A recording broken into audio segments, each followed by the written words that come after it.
बहुत ही प्यारा जन्मे कृष्ण कन्हैया गीत लेके आई हूँ। आप लोग ज़रूर सुनिएगा। आप लोग के अच्छा लगे तो वीडियो को लाइक, चैनल को सब्सक्राइब जरूर कीजिए। आप लोग के दिल से धन्यवाद। नंद घरे बाजे लाहो बधैया, जन्मे कृष्ण कन्हैया ना। अरे जन्मे कृष्ण कन्हैया ना।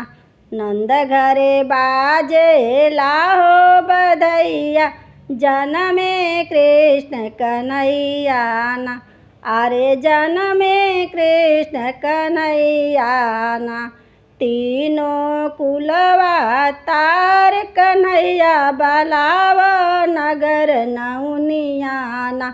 तीनों कुलवा तार कन्हैया, बलावा नगर नौनिया ना।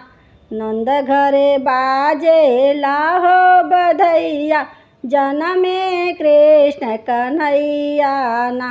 नंद घरे बाजे लाहो बधैया, जन्मे कृष्ण कन्हैया ना। अरे जन्मे कृष्ण कन्हैया ना। ले आव सोने के हो घड़िलवा, कान्हा के देबो नहवाई ना। ले आव सोने के हो घड़िलवा, कान्हा के देबो नहवाई ना। अरे कान्हा के देबो नहवाई ना। नंद घरे बाजे लाहो बधैया, जन्मे कृष्ण कन्हैया ना। नंद घरे बाजे लाहो बधैया, जन्मे कृष्ण कन्हैया ना। ले आव पीला के हो पीतम्बर, कान्हा के देबो पहिराई ना।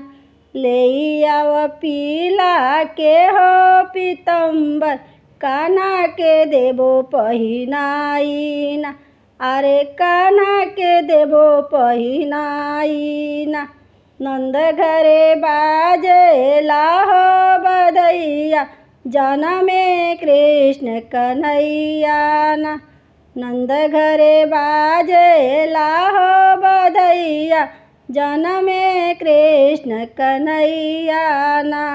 जन्मे कृष्ण कन्हैया ना। ले आव सोने के हो मुकुटवा, कान्हा के देबो पहिराई ना। ले आव सोने के हो मुकुटवा, कान्हा के देबो पहिराई ना। अरे कान्हा के देबो पहिराई ना।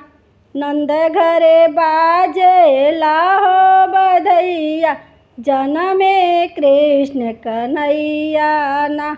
जन्मे कृष्ण कन्हैया ना।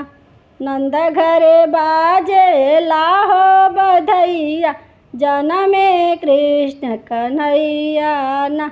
जन्मे कृष्ण कन्हैया ना।